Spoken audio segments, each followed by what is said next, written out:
Four Midwest Guys presents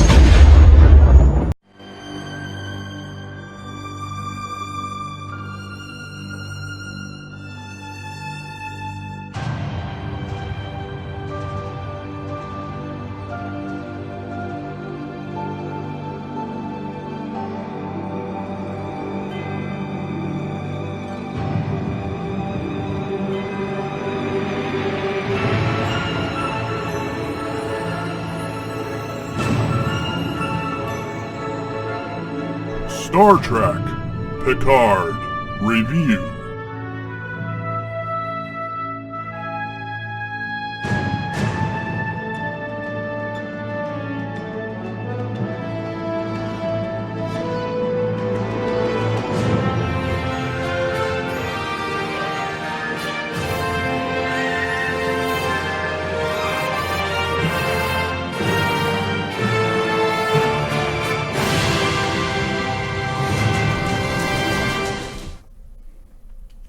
Hello everybody and welcome back to Four Midwest Guys Presents Star Trek Picard Review. Today we'll be reviewing Season 1, Episode 3, The End is the Beginning, and with me always is Mr. Brian Ickenbauer. Hey, what's up, What's going on, B? Not much, man. Much. I enjoyed this episode, man. It wasn't bad. I did too. Still more setting up of sorts, yeah. But now we've made it to space. Yeah, we finally made it to space by the end where the adventure has begun. So. Yeah. Alright, so let's get through one more setup, but it's still a really good setup, I thought. I get a little bit of backstory. And speaking of backstory, we start right off with a flashback. They show us a brief thing of the whole Mars attack again, and then we fade into, I think it says like... 14 years earlier. Yeah. Starfleet headquarters 14 years earlier. I think it was like 28 something. I can't remember now. Yeah, so we're at Starfleet headquarters, and you see Picard kind of with his head down walking out of Starfleet headquarters, and he meets up with Raffi, who we met at the end of the last episode. So it kind of seemed like Raffi in this whole scene should set up is she's security, but it almost feels like she's like Picard's number one now, or his secretary or something. I don't know. So it almost to me it's like almost like a cross. Like you're trying to figure out who she is. It's almost like she's a cross between his number one, his head of security, and his new Data. Kind of, yeah, because she has a mind. Yeah, and she has a yellow, and she's always thinking, and she sees things that other people don't see, connections that other people don't see. Gotcha. And she has the 3 dots, so that's a commander ranking too, and she's not wearing red, but yet she's security, so it's a little bit different. She has a very personal connection to Picard because she calls him JL, which is short for Jean-Luc. Yeah, which is really weird. Yeah. It took me a while to get used to that. Yeah, like nobody on TNG called him JL. Like nobody. It's Riker didn't, Data didn't. I mean, nobody. It was Jean-Luc. If they ever even called him that, it was always Captain Picard, right? Yeah, it was always Captain. Right. So this is so she knows him on a very personal level. At least it seems like. So is she kind of a protege of his? Could she be romantically linked to him? Maybe. I don't think it's a romantically linked, but I do think there is a. I think it goes back. So I think she's a part of the crew, and I do think that he, after the last episode of the Next Generation, I do think that he held his crew as more of a family. Yeah, and that's why there's that. It became more personal. Yes, I think that's why there's that connection there. You know, he said I should have done this a long time ago. Yeah. So I think that's how he handles all his officers underneath Yes, him. He makes them all feel like they're family now. No, yeah, he's taking that extra step. And that's a good point. I hadn't thought about that. And my other question, I guess, would be, what's her interest in the Romulan rescue? Is there a personal interest here? Because she seems very into it. I mean, or is she just doing it because she's been assigned to Picard? It's out of loyalty. Yeah, like it seemed the way that she had a vested interest in it. Yeah. And I don't know if it's because maybe it was partially her idea.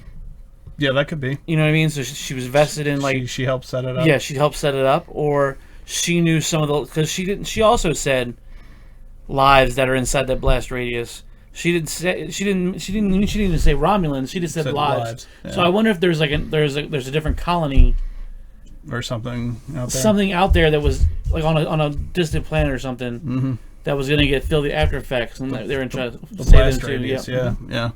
So yeah, it could be. That's very, very possible.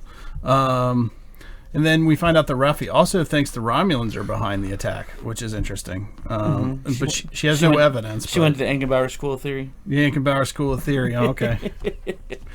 All right, there, Sherlock. Yeah. But yeah, so it's interesting though that she seems to have like a gut feeling about things at first, and then she uses that gut to go deeper. It seems like, and we get more of that later, I guess. The other thing we find out is Picard's resignation happens at this moment. So basically, he's trying to come up with a backup plan because the Mars thing has been attacked, and he's like, well, we can still use. We bring all these mothball ships out. We could still use these, extra officers and maybe reserves, kind of in a way. Bring them out. All the synthetics. Yeah, and use synthetics and number one, synthetics are gone. Well, it's interesting that it all happened on the same day. Like the Romulans hated Picard, and it all happened on the same day that Picard, his resignation was accepted, and they took all the synthetics off the line. And they didn't save the Romulan homeworld, and it was like all this on the same day. Like there's a plan out to get him. Yeah. There has been, or there was one, and it obviously it leaves and this is the time we see the captain just like she's like, well, what's the backup plan? What's the wild thing we're gonna do next? He's like, resignation was it? That's it. Yeah, that was my last. That was my last. Yeah, and from there he gets that distraught look. So. I always got the feeling, at least from the first two episodes, that there's an unofficial rescue that happens later. And maybe it still does. And maybe we get that later in the episode. They'll explain more. As maybe when we run into Riker and Troy, maybe. I don't know. I mean, it could. We could run into that. But right now it seems like this is it. Like, he's hit rock bottom right away, almost. Yeah, right. In the way she put it out was... And she comes there because she said the whole 14 years we've been here, blah, blah, blah. I've been doing nothing. Like I could have used, Yeah. And he spent his 14 years on the orchard trying to fit in, but he couldn't. I mean, it's just weird. Because you're right. It's like, okay, so feels like there should be some kind of mission that happens in between there. Right. Something else happened. At least to bring the bring those two that hate each other, right? I mean. Well, no. She. I think she associates her losing her job with Picard leaving too. Yeah. But I think there probably will be some kind of. It may not go as well as they wanted to, but his helpers on his chateau. They have to come from somewhere. Exactly. Right. So there might be. They might take a ship out. Yeah. Against Starfleet regulations. And can save some of them, but not everybody. Yeah. I think we're going to see something, but it's just I wasn't expecting to see Picard literally distraught off the right. I mean, like I was expecting, okay, well, like you'd always see in TNG, this goes against Starfleet regulations. If you're with me, great. If not, so note it. Like we've seen in the past. Yeah. With like Kirk and that crew especially. So again, we switch back to Raffi's place, present time, and life hasn't gone real well for her since his resignation. She's been hurt. Downward spiral. Yeah. She's hurt that Picard hasn't checked in on her, and while she's been going through a personal loss and financial loss. Well, yeah, she feels like she's abandoned. Yeah, completely abandoned, and my place, but it would be humiliating, obviously. Yeah, because when you see when you walk up on it, it's just like basically a single wide. It's not even a double wide. Yeah, it's a trailer in the desert. It actually, to be honest, it looks like a Winnebago. It kind of looks like a greenhouse Winnebago or something. Yeah, like it looks like a Winnebago with like a greenhouse added to the front of it. Yeah, essentially. It's but it also seems like she's lost something else. There's a little bit more that she's lost, but she doesn't really say what else she lost, because she's like, I lost my security clearance and I lost my, and then she stops. Oh, I think she was going to say her purpose. Yeah, that could be. Because I think that's what helped keep her together. I think she's got some kind of like ADHD or something, and doing that kind of stuff helped her stay focused and always looking for things that helped her stay focused. And she seems to be speaking of trying to stay focused and calm. She's vaping something called snakeweed, and that she's growing on her. Yeah, she just take one of the buds off and put it in the capsule and vape it. Yeah, so she's turned to wine and vaping the wacky snakeweed. Yeah, wacky tobacco. All right. Then we go back to the Borg cube, and we're finally introduced. We've seen him in the previews, but Hugh's back from Next Generation.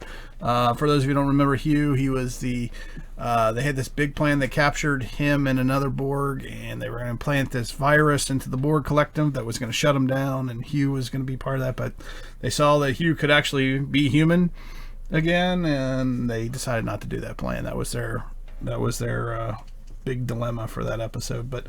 And he was in another episode later as well with Data's evil twin lore, which happens later on down the pike. But anyway, so he's back, and a lot of his implants that he's had are gone, kind of like 709, and that we'll see later in the series and in Voyager. But he's back, and he's apparently the chief executive, I think he said, of the whole project. Apparently, he's the head of this whole. He may report to the Romulans, but he's in the whole program, the reclamation project. Well, that's what they say. He's the one in charge. We're going to find it real fast. He's not in charge, but it was just a dummy title given to him so that people thought they could go to him for answers. That it's a Borg helping the Borg, so to speak. But he's very impressed with Soji, because he sees Soji actually talk to this Borg that's just been taken out of stasis and talks to him or it in its native tongue, which is something she picked up from him apparently, and he's very impressed by that. And so much impressed that he's going to give her what she's been wanting, which is to talk to this Romulan, former assimilated Borg Romulan called Ramda. And apparently Ramda, I guess, is, according to Soji, is this Romulan mythology expert who was assimilated by the Borg. And that she thinks there's evidence of a mythical framework of one time. So almost like an ancient first Borg collective. Your theory, Mr. Rankbar? What do you think about when you heard that? What did you think? Well, so it goes right along with what I was saying. Like, they created them. Mm-hmm. And I think they were going hand in hand. And at first, it was the Romulans created them to go out and collect information on everybody. Mm-hmm. But it turned in from collecting information to collecting everybody. Literally, it took over. Yeah, Skynet kind of stuff. Yeah, so I mean, that's what I kind of feel like we're going to get that answer pretty quick. We're going to get that answer in this series. Yeah. Then we switch back to Picard, who's chased Raffi through the desert onto a bench, and you get an actual apology from Picard, basically saying, "I wasn't there for you. You were hurting, and I wasn't here." That makes me wonder why, if there isn't something a little bit more going on. Why would he make the extra effort if it's just a friend? Because because it's just the way Picard would be. Yeah, I think it is because it is a friend. He thought of Data the same way. Yeah. And I'm pretty sure he thought everybody the same way. And he even said that at the beginning when he got the suggestion to bring in Riker and from his caretaker, yeah. And then he said they'd follow me in a heartbeat, but I'd never pull them back in. Blah blah blah. So they do it out of loyalty. Yeah, and I think that's what this is kind of like he feels that family connection with all of his colleagues. Right, and then. She goes into how she had evidence of Starfleet Romulan plot to cover up the Mars attack, and that she has evidence, she's not sure who, but there was a high-ranking Starfleet official that let it happen. So Commodore O maybe is involved in this. Mm-hmm. Maybe Kristen, I can't remember her last name now. It's escaping me. The one he has an argument with. The Admiral. The one at the desk. Yeah, the CNC. But Picard says he needs her. He says he needs her mind. Of course, that kind of pisses her off even further, and she's like, "I'm not going down another rabbit hole with you." And blah blah blah. But at the end of the day, right before he leaves, though, she does say, "I've got a pilot for you," and I was like, "There's this pilot named Rio." So, despite all of her hate, despite all this problems and everything that they're going through, she still wants to help him. Right, exactly. At the end of the day. Then there's a brief meeting there's a scene, Dr. Jurati's having lunch, I guess, at the Daystrom Park or whatever. Mm-hmm. And then that Commodore O shows up with sunglasses on. And which is weird. Her ears are really pointed. I mean, I thought they were back, but I mean, they're like elf-looking ears in the sun. It's I thought they should have put like a, I don't know, like a Blues Brothers hat on her or something. It would have been cool. Not a lot happens in the scene, but she does want to know what happened between her and Picard, kind of a deal. So you can only imagine what happened. You don't get that conversation, but it makes you wonder what's going on and what's going to happen. Right. Then we finally get an introduction to was it Ramdas? Ramda. I'll remember.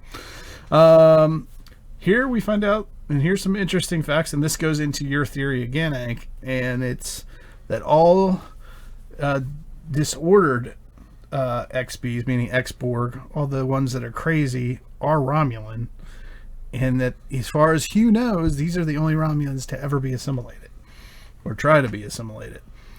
So I think this really plays into your theory of, that the Romulans had something to do with the Borg. So my theory that it keeps evolving. Yeah, sure. Yeah, it should. And as we're watching, I still think that they created the Borg, and they asking what caused the sudden stoppage of the Borg cube and all this and that, and I honestly believe that it was written in their programming that if they ever assimilated a Romulan, the program should automatically shut down. Yeah, because they essentially bit the hand that fed them, or that they know how to destroy them. Well, no, maybe permanently. Well, no, but I think it was a bit the hand that fed you kind of thing, where it was a. Or it was taboo. We were collecting data for the Romulans, and we just assimilated the Romulans. Error. You know what I mean? It just shut everything down. Right, because they know how to, and because especially this one, if she already has mythical knowledge of how it used to work, she could definitely use that against them too. Yeah, which I think happened. I think they assimilated her because so much time has passed since they've created them. They forgot who their creator was, maybe. And they did this, and all of a sudden, boom, it's like it would be like us trying to assimilate a god into our society, and boom, he takes over and destroys everything, kind of thing. I think that's kind of what happened. I could be wrong. That's just me adding to your theory. And then the other thing that was kind of interesting is we start seeing her play with these little triangle cards, and she's putting them together, and she's making what kind of looks like a 9 at first. But she's using it, and it seems like they're almost like some sort of cards that like she's getting messages as she's using it. And you see everybody inside the room is one's playing with a fancy Rubik's cube. It looks like they're all playing.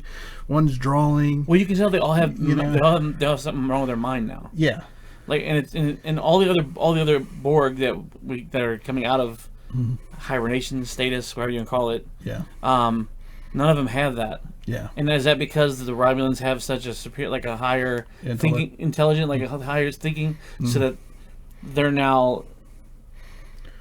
I don't know how to say it. Well, it's almost like they've become autistic. Autistic, yeah. I was going to say the same thing because I don't know if you've seen this thing on Facebook recently, where the autistic kid puts together all the Rubik's cubes and makes the big Kobe Bryant. Yeah. And they've done all the different. It's like, holy crap! Yeah. I guess wow. And I think that's what they're on the line with is now they're kind of autistic and they have this knowledge. Yeah. They have so much knowledge they can't process it. And it's almost like and we might as well just talk about it. We'll just put it all together, and I'll skip it as we go forward. But she gets to talk to her because of the whole false door thing with the Romulans. And apparently the Romulans have a false door in all their houses, and you have to go around back. And she symbolically sits behind her, which I thought was cool. And then that gets her a seat at the table. which is a really kind of a cool thing because she's an anthropologist. We find out by trait because remember we were saying she's got to be a psychologist, she's got to be some sort of scientist. Right. Well, she's an anthropologist and they study cultures, things. So she's definitely using that to her advantage, and it's pretty cool how she does that. And but it seems like, and she calls her cards news, which is an interesting way. And even Soji, I think, refers to it as like a framework. They have their own personal framework that they've created, their own connection. Right, and then that's how they help them, not justify but explain what has happened to them. Yeah, it is kind of interesting. And it's interesting because when she gets that extra knowledge, all of a sudden she's like, "You guys were." Your ship was such and such. You were the last ship to be assimilated on this cube. What caused the framework? What caused the network to crash? And then Hugh's like, she was? How do you know that? How do you know that? It was like she tapped into their thing, whatever. And they're all looking at her, too, when that happens. Yeah, all of a sudden they all stop what they were doing to look at her. Yeah, and because she calls her, you're the destroyer. I know you. I've seen you from tomorrow. What the hell did that mean? Yeah. Is there going to be time travel in this thing? I've seen you from tomorrow. And it's like, seen her from tomorrow? Does that mean she's seen her in her dreams, or does that mean that is actually going to be? Was there time travel involved? Yeah, that's what I don't know because I was trying to think. I was like, maybe it's she sees her from tomorrow because she sees tomorrow as something other Borg are seeing currently.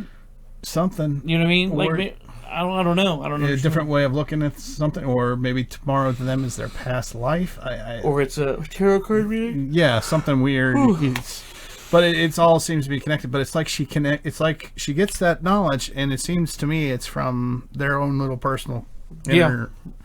And she even calls her the destroyer, which is interesting. She's like, "You're the destroyer." She's like, "Which sister are you?" She turns over the card. There's two sisters, and she's like, "I know you. You're the. Which sister are you? Are you the one that died?" And she's like, "What do you mean?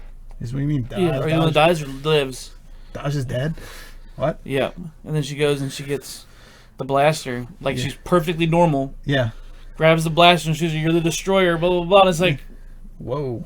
Okay. Yeah, total freak out. Well, and so I don't know. There's a lot going on there, and it'll be interesting to see how all that plays out because it's obviously going to symbolically play out. I think going forward in future episodes. So, definitely.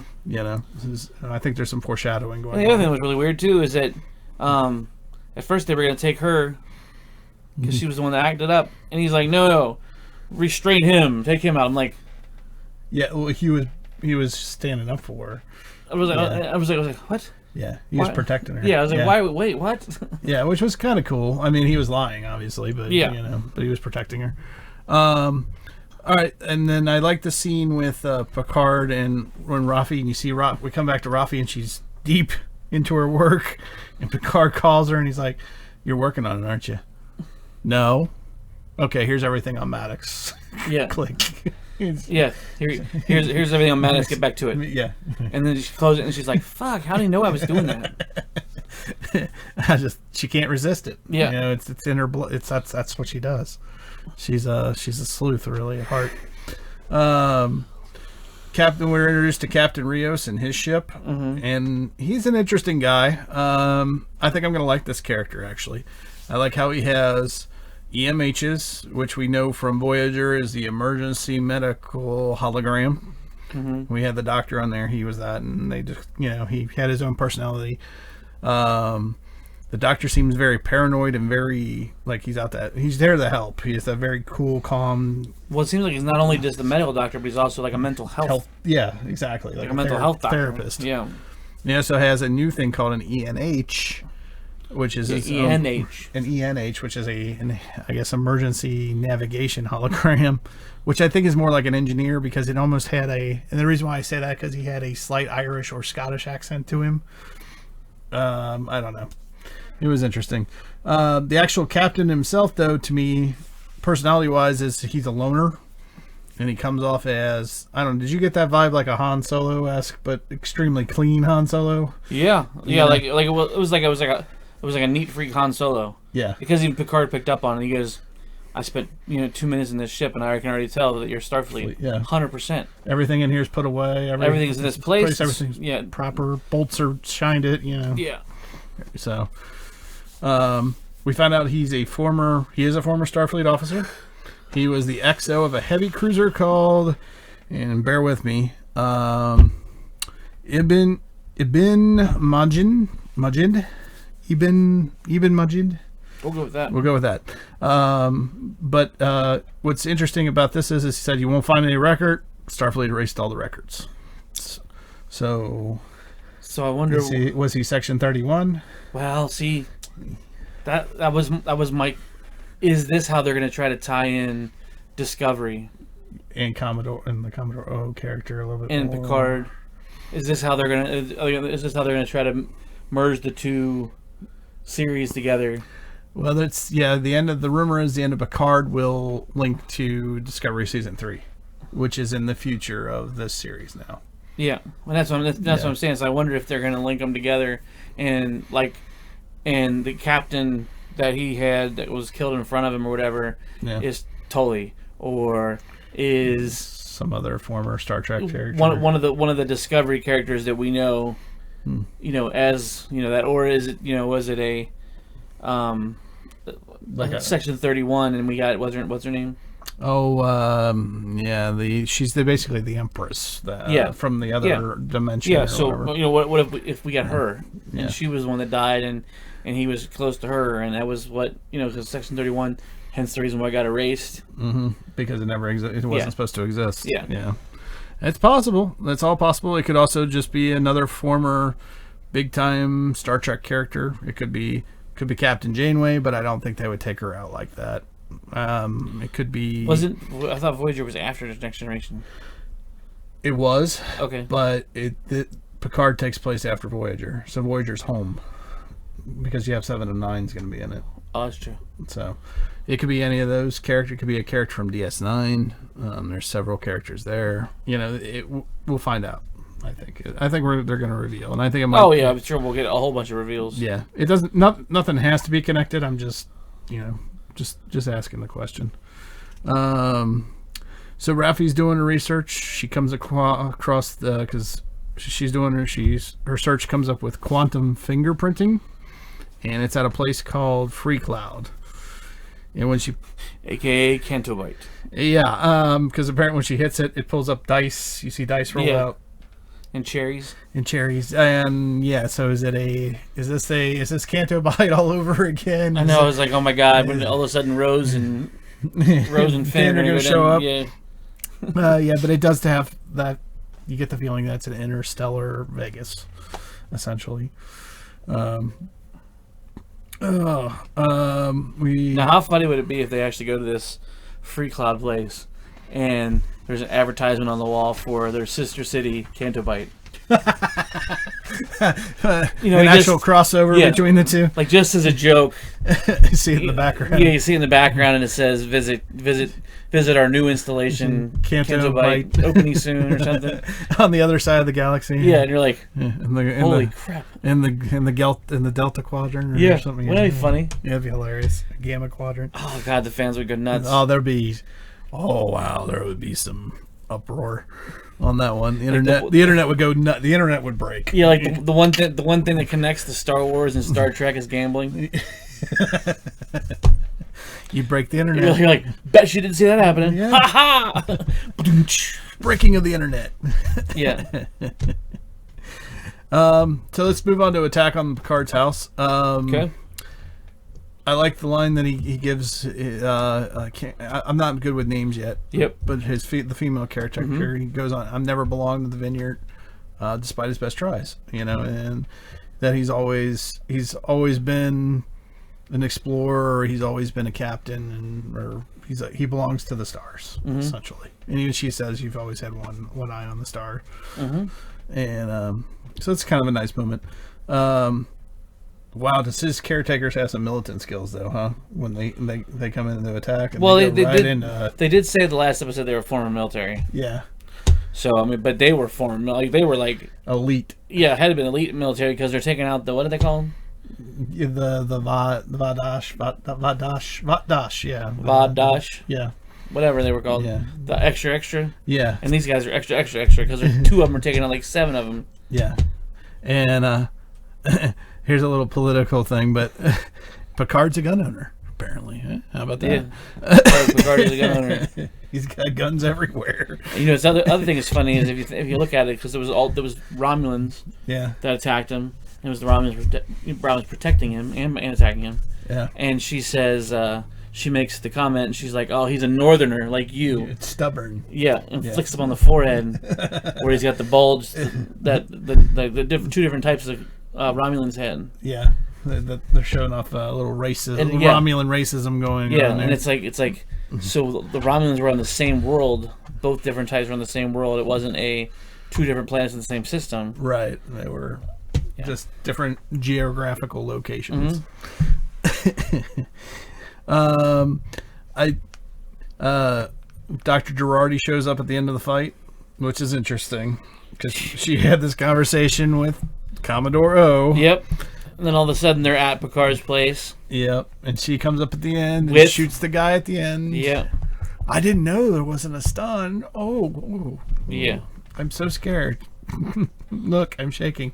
But she goes on and on. She's like, I have to see the miracle. It seems like she wants to go on an adventure like a little kid. And she does reveal that she met with O. But the question remains, is she working for O? Is there an underlying purpose? I think she is. You think so? Yeah. Yeah, I don't think there's any other way around it. There's no way she would have been with them showing up at Picard's. And then if you listen to her reasoning behind why she has to go, it's almost as if O promised her, if you bring her back to me, I will let you experiment on her, and she'll be yours to go over. And so that's why she's like, I've been doing this my whole life, and to be able to actually get a synth and actually get a synth that's possibly to see the miracle connected to I want that, and I could put my name saying that I created it, and blah blah blah. And so you think she's played into her ambitions big time? Yeah, she's very ambitious. I'll give you that. I'm going to give up. I'm going to hold out hope that if she is working for her, that she's going to have a change of heart, or that she's going to, there's enough, I don't want to say goodness in her, or that's too Star Warsy, but that there's enough decency about her, and then enough respect for Picard and Data and all that, that she would, she wouldn't go fully over to Commodore O. And Commodore O, we really don't know if she's really a bad guy yet either. She seems to be, but we definitely know her agent underneath her was Russo or whatever it was. Or not Russo, but anyway. So yeah, I don't know. So we'll have to see how it plays out and going forward. So and then when Soji talks to her mom, let's talk about that real quick. Okay. So her mom, she's like, Mom, is Daj okay? Of course Daj is okay. And she did this and she did that, and I think she's going to buy a puppy. And you think it's the word she. Yeah. I think it's the word puppy, but something triggers her into where she just starts, and then she passes out, essentially. Yeah, like she's shutting down systematically. Yeah. And just going... Is it in this like sleep mode? Yeah. And I think it's she, because if you notice, every time she said she, it got worse. It got worse, right? So it's either she or the fact that she's touching that. It could be that. I think it's a combination. I think it's I think it's a story overall about a puppy. It would be like the same thing you would tell a kid, like you're telling them a bedtime story, and you tell the kid a bed story about a puppy, and they fall asleep. Yeah, that's kind of how I viewed it. It could be that, or it could be one of those things where the data in the hologram is such that if you turn it sideways and you look at it, it's like it's code. She's reading code. And she's reading code when she's talking. Yeah, which makes me lead to my next question: is that really her mom, or is that the? I don't think so. I don't think it's her mom, because we saw her mom talk to Dash first, and there was no falling asleep. It was go talk to Picard, blah blah blah. And there was no falling asleep. She was up. She was focused. Plus, you think she would tell her something about her sister, right? Yeah, exactly. Right. So, yeah, I'm with you. I think that's not her mom at all. But I think they know what triggers, for some reason, somehow, some way, they know what triggers her reboot process. And maybe while she's down or asleep, they, I don't know, maybe they experiment on her, or maybe they try to download her memories or something, because when she wakes up, guess who's there? Narek's there.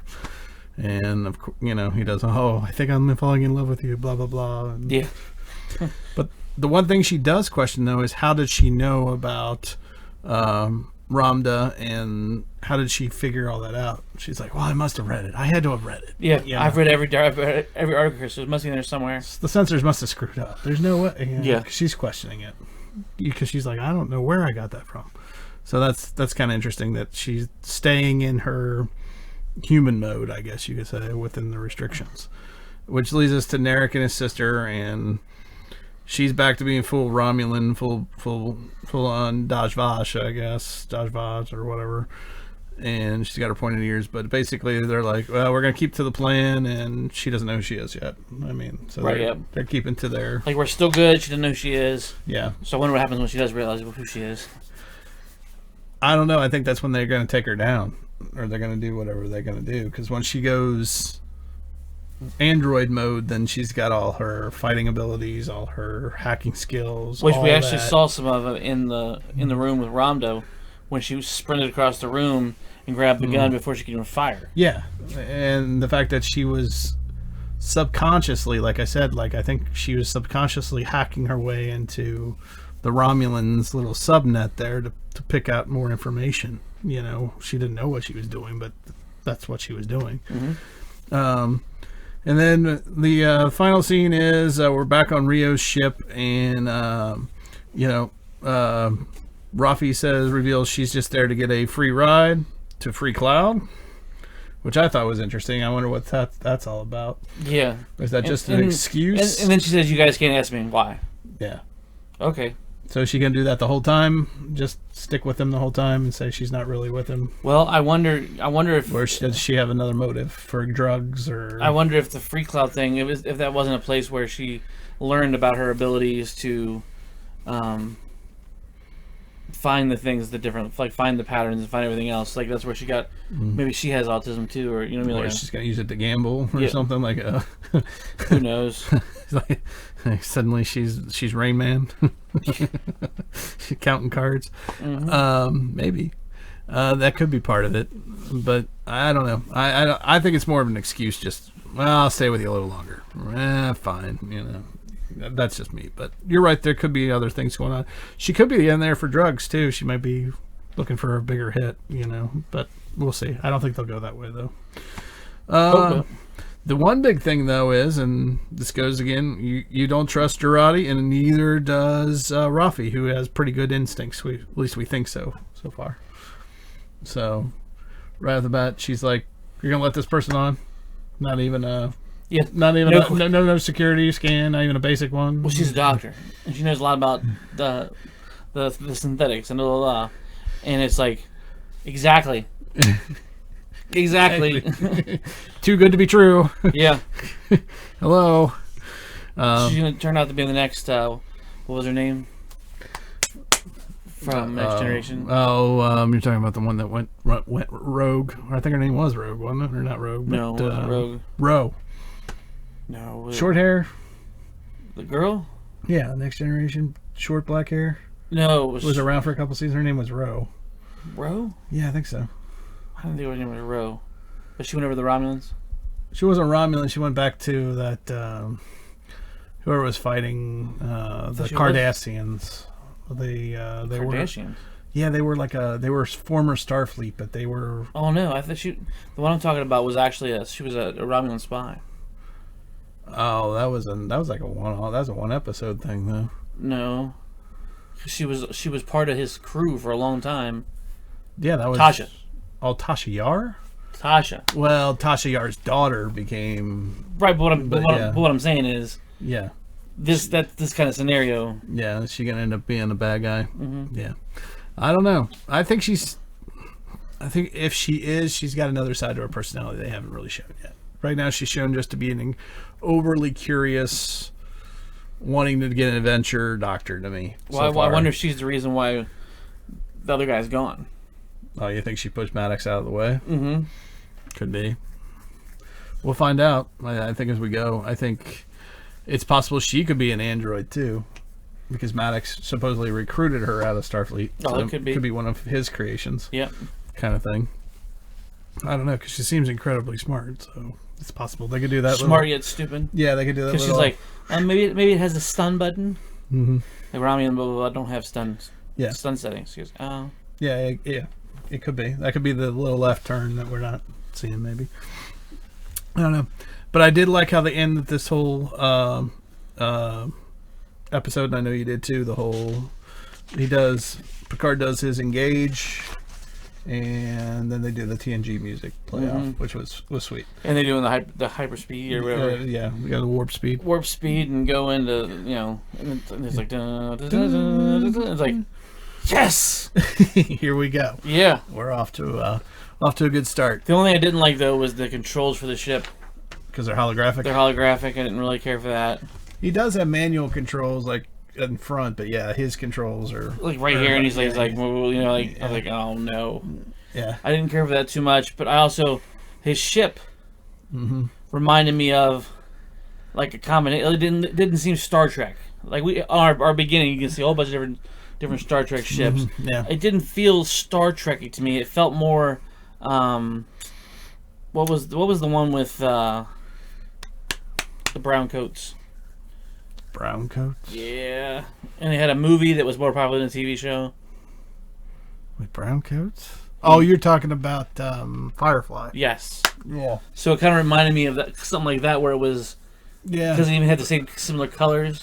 Yeah, a little bit. I was going to say Guardians of the Galaxy, except a lot more neat. And Yep. more Guardians of the clean. Galaxy was another one. Yeah. There's a combination of the two, and it's like... Yeah. But it is a rogue ship. It's It's Right. not a Starfleet ship. It's not sure what kind of ship it is. Honestly, it's its own thing. I Hopefully guess. a free ship. Yeah, we don't even know its name. Really, they don't even give the name of the ship. Yeah, people were asked about it on Facebook. Did they ever mention the name of the ship? And I was like, nope. Nope, no idea. So, but we'll see what's going on. All right, Brian. So, what did you think of the beginning or the end is the beginning? I thought the beginning. I thought we were actually. It's funny because every episode so far we've gotten this music that goes along with the theme. Mm-hmm. I really thought we were gonna get Smashing Pumpkins at the beginning because they have that beginning is the end is the beginning. Yeah, so I really thought we were gonna get that at the beginning of this, but no, we didn't. yeah. Slightly higher than the last one. Okay. So let's be like a 7.2, 7.25. 10.25. Okay. Yeah, it's still basically a setup episode. Mm-hmm. However, there was the introduction of like more of the Borg aspect. There, we did go into space finally. We are in space. Yep. So that'll be fun for the next episode. Mm-hmm. But there was a few more questions left here that weren't answered. That I was like, do we need this many questions for this series?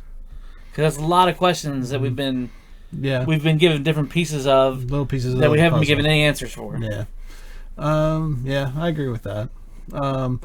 I'm going to lower mine just a little bit. I think I gave the last one an 8.0. I gave this one like a 7.6. I just didn't like it as much, and I can't really tell you why. It's just probably because it's another setup episode. So you had the pilot episode, which was great. This one had some action in it, but it was still another setup episode. I think the thing that reason probably why I didn't like it as much is I was ready to jump into space at the end of the last one. So they just kind of drawled it out a little bit. Maybe it would have been better if they'd put the two together, back to back. But we did get more detail. We got a lot more backstory, especially about Raffi, and I'm sure that's going to be a story that plays out as we go. Obviously, her wanting to go to Free Cloud and whatever's going on there will play out. We definitely got a lot more backstory on Romulans and Borg and their connection, so that was cool. I liked all that. It was just, I think I was ready to fly off to the Borg cube or fly off somewhere else other than stay on Earth. But and for that, and I'm only dropping it 0.4. So yeah, it wasn't an 8, but it was a 7.6, and it was perfectly fine. There was nothing wrong with it. It was a good, solid episode, and I'm definitely hoping for the next, with all this build up, that the next episode will be the 8.5, 9 that I want it to be. I'm waiting for the battle and everything else. Like, they showed us scenes. It says, next time on Picard or whatever. Yeah. And he goes, whoa, where did that come from? Which I'm thinking is going to be a bird of prey. Yeah, or a Romulan warbird. Like something. Something's coming in. You're gonna get the guy with the sword finally. It looks like he's showing up, which I've been kind of interested. Who's he all about? What's his story? Yeah, like it just seems like it's gonna be a little bit more action. Yeah, and it's funny. I think we're actually gonna get probably get more of a flashback. We're probably gonna see that mission where they did save some people, because it feels like the images we saw of this next one. He went somewhere Romulan based. Yeah, and they rejected him, or they were fighting with him. Yeah. But we never asked for your help. Yeah. And I think that's what it was. Like they're very proud race. Like we were ready to die, and you brought us in, and we weren't able to sacrifice ourselves. Blah blah blah, or whatever. Something along those lines. Yeah. So I'm really looking forward to the next episode. I think 2 setup episodes. I think from here I'm ready for. I'm ready for the Star Trek to begin. We're trekking here, we're trekking there, we're gonna be all over the place. You set us up enough. Let's start trekking. Yeah, I'm ready to trek. So, all right. So that brings our review to a close. However, before we go, I'll bring up our larger than life graphic here for the blind. www.4midwestguys.com, good Lord, is the place to go. That's your one-stop shop. Everything is on this website, guys. You've got to our Facebook, Twitter, to our Podbean, to our iTunes account. Everything is there. There are links. Please follow, like, and subscribe. All of our podcast video is there. Our audio podcasts are all there. Everything is sequential. There's also categories at the top if you're looking for just one particular podcast out of many of the shows and back catalog that we have. It's all on the website. So make sure that you go there. However, you can find us on Facebook at facebook.com for Midwest Guys. You can find us on Twitter at For Midwest Guys. You can catch me, B Willie 1977 for myself on Twitter. Brian, where can they find you? At EggZone on Twitter. There you go. And if you want to go to Instagram, _Midwest_guys. And finally, good old fashioned Gmail, for midwestguys@gmail.com. But again, I got to stress to you, go to the website. The website's got everything that you want or that you're going to need. It's all listed. Everything's there. Coming very, very soon, I'm proud to announce that we will have our own voicemail line coming. So if you want to leave us a voicemail, and if we really like it, we'll use it on future episodes and whatnot. So I'll be revealing that probably next week on next week's episode of Picard. I'll reveal our new voice line number, and we'll probably get that out there into the public. I'm still kind of testing that out right now, but it does exist, and starting next week, I hopefully will do a reveal for that. Brian, I know you've put out your first kind of sneak preview of EggZone. You're still working out some technicals. Yeah, we're gonna have some stuff from the actual studio out there at my house. Yeah. Connection issues and sound issues. Oh yeah. I just wanted to piece together just a prototype of what I was trying to do. Basically, all it is just the movies that are coming out for February. Mm-hmm. I've gotten some feedback from some people with things that they wanted me to add to it. Some stuff maybe take it away. But basically, I decided to describe my show as, a show about nothing, anything, and everything in between. Well, that really describes it. Yeah. So we're gonna have a show come up soon. If our schedules work right, I'm gonna have you be part of it too. We'll talk about the XFL. Love to. The new season coming up. Talk about the new Red season coming up. Absolutely. The comparisons to the Big Red Machine. A lot of excitement out there right now. Yeah, we got a lot of dates coming up for baseball. Little pitchers reporting. Some big trades that went down. The Reds got new players. Mm-hmm. Maybe talk some more Star Wars stuff. There's a little bit of Star Wars stuff out there now. Mm-hmm. So a bunch of different topics. And the goal is eventually to go daily with that show, and to go live. Now, in the very beginning, there's no way I'm able to do it live. It's going to have to be recorded, just until I get familiar with the technology, and moving things around and getting schedules aligned right. But once down the road, I'd like to do it live. We answer live questions, possibly use the live call-in line. Yeah, we could. It's possible. Yeah. So big things in place Definitely. for the Ink Zone show. Big things for the Ink Zone show. And speaking of live, I'd like to start, I'd like to experiment with all of our shows live eventually. I think somewhere down the line. Right now they're all recorded for schedule purposes, but so there's a lot of different stuff we got going on, a lot of different things. We're trying to get better all the time. I mean, this graphics package is a light years better than what we used to have, what we started with. We're still experimenting with screens that don't exactly look right, but we're trying to improve our production model, and we're always messing with things and changing things up. So stick with us, and I think we only get better with time. I think you said the other day we're moving forward, right? We're evolving. Yeah, we just keep moving forward. Like we started out, we were just audio only, and it sucked at audio too. And then we're like, okay. And we tried to use Skype. Yeah. And then we tried to do all four of us together at the kitchen table, and then it was all downstairs in the living room, and then all of a sudden we got nicer microphones, and then we got. We've progressively gotten better and better and taken steps to go forward. And I think that's where we're hitting now, is we're hitting that. Now it's time to start tweaking stuff and putting actual product together on a consistent basis. More professional content. Yep. As professional as we can be at this current time. But, we've learned a lot. And I think that's just going to continue. Yeah. Like I was looking the other day at how to adjust, since I have glasses on all the time. How to adjust my glasses. Your glare. So I get. See, look at that. No glare. Oh. So I was looking at the lighting, different lighting that I can do at the house, because that's one of the complaints I got about my show. Because you're right, the camera's right there, and you can see the glare on my glasses. So if I tilt my head just right, tilt my head just right, away, you don't see it. It goes away, and I actually have eyeballs again. So it's all about finesse. I'm trying to get it all working right together. So and we'll get it. We'll do the finesse here. You'll do the finesse there, and together we'll only get better. So stay tuned. There's a lot coming down the pike, and we're only, like I said, it's only going to get better from here. So appreciate you guys hanging with us tonight. And Brian, thanks for joining us. Thanks for having me, man. And been B Willie saying live long and prosper, and we will catch you next time.